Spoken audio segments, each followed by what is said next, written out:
my name is Zoe. I'm the Tipsy Psychic. And today we're going to do a story time. I don't think I've done a lot of these yet on this channel, so I'm excited to do it. This story is about me helping legalize the psychic fortune-telling laws in the state of Maryland in a town called Frederick, Maryland. I like to believe that I've had an impact on helping the legalization happen. Being a psychic and fortune-telling and astrology is actually illegal in a lot of states, a lot of different states. They all have their own laws, but even in some towns, for example in Montgomery County, Maryland, it was legal, but in Frederick County, it was illegal to practice fortune-telling, and this involves astrology, palm reading, anything metaphysical, and doing it as a job or a career. That was illegal. In the state of New York, for example, it is illegal to practice fortune-telling and to earn from it in any way. To claim that you are a fortune teller is basically illegal, but there's a loophole if you tell people that it's for entertainment. But most people who are very serious about their craft don't like to do that because they're like, well, then you're not going to take me seriously. Like, I believe in what I do. I'm not just an act, you know? Anyway, like, I would not call myself an entertainer when it comes to, like, giving my readings, but I've had to give that up. It's not a very reinforced law, so a lot of people don't know about it and they overlook it.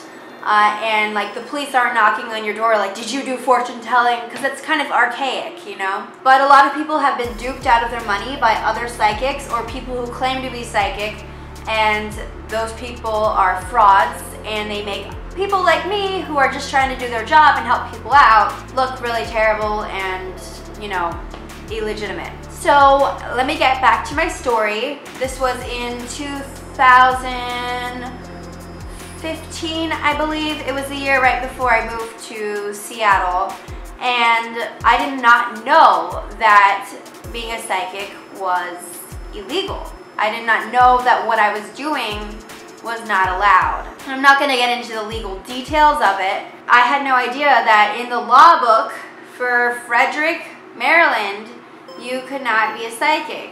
It was not okay to accept money in exchange for your services as a fortune teller.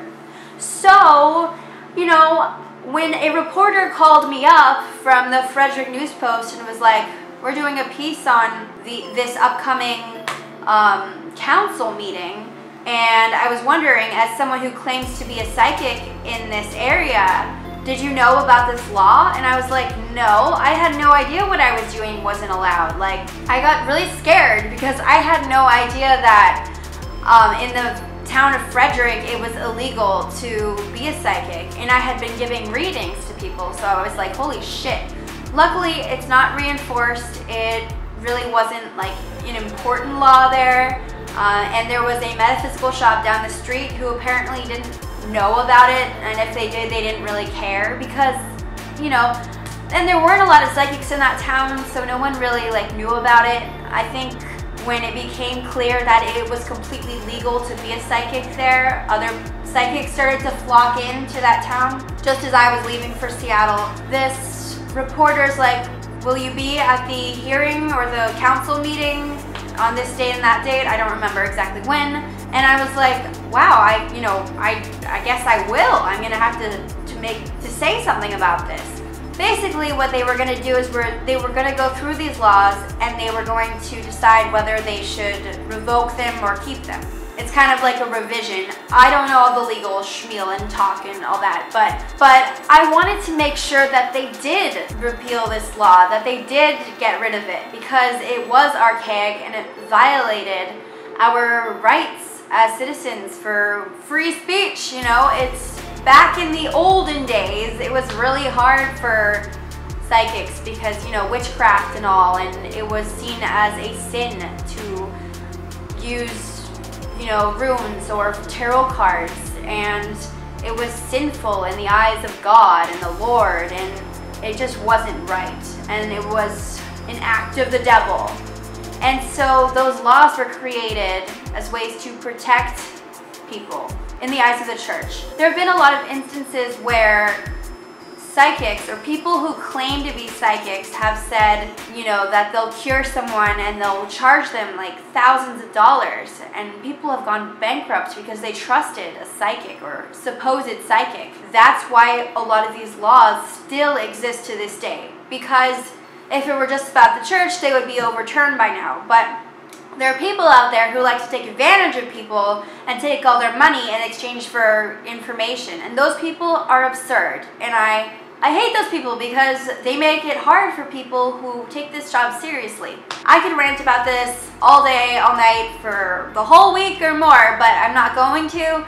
What I'm going to say is that I showed up at the council hearing. And it was really a big moment for me because I had never been to one of these things. I didn't know like how it happened or what happened, but I dressed up in my suit and I walked out there, and when it was time to speak up about it, like they said, does anyone want to say anything?